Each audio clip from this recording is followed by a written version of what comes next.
एका लहानशा खेड्यात माधव नावाचा एक मुलगा राहत होता.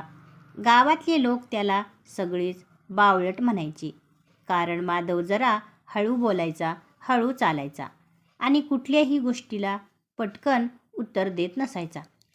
शाळेत शिक्षक प्रश्न विचारले की तो गप्प उभा राहायचा. मुलं त्याची चेष्टा करायची, हसायची. अरे हा बावळट आहे, याला काही कळतच नाही, असं रोज ऐकूनही माधव कधी कुणाशी भांडायचा नाही. तो फक्त हसून सगळं सहन करायचा. माधवची आई मात्र त्याला खूप समजून घ्यायची. ती म्हणायची, माझा मुलगा बावळट नाही, तो वेगळा आहे. देवाने प्रत्येकाला वेगवेगळी बुद्धी दिली आहे. माधवला शाळेपेक्षा निसर्ग खूप आवडायचा. झाडं, पक्षी, नदी यांच्याकडे तो तासनतास पाहत बसायचा. लोकांना वाटायचं तो वेडाच आहे. एकदा गावावर मोठं संकट आलं. पावसाळ्यात नदीला अचानक पूर आला. रात्री अंधारात पाणी गावाकडे झपाट्याने येऊ लागलं. लोक घाबरून गेले. कुणालाच काय करावं कळेना.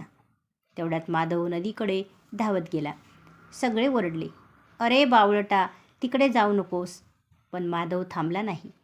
त्याने पाहिलं की नदीच्या काठावरचं जुनं बांध फुटणार आहे. त्याने पटकन गावकऱ्यांना आवाज दिला. दगड, माती, झाडांच्या फांद्या आणायला सांगितल्या. सगळे आधी हसले, पण पाणी वाढवताना पाहून त्याचं ऐकलं. माधवच्या सांगण्यावरून सगळ्यांनी मिळून बांध मजबूत केला. थोड्याच वेळात पाण्याचा वेग कमी झाला आणि गाव मोठ्या संकटातून वाचलं. सकाळ झाली तेव्हा सगळं गाव शांत होतं. लोक माधवकडे पाहत उभे होते. तोच मुलगा ज्याला ते बावळट म्हणत होते, आज गावाचा तारणहार ठरला होता.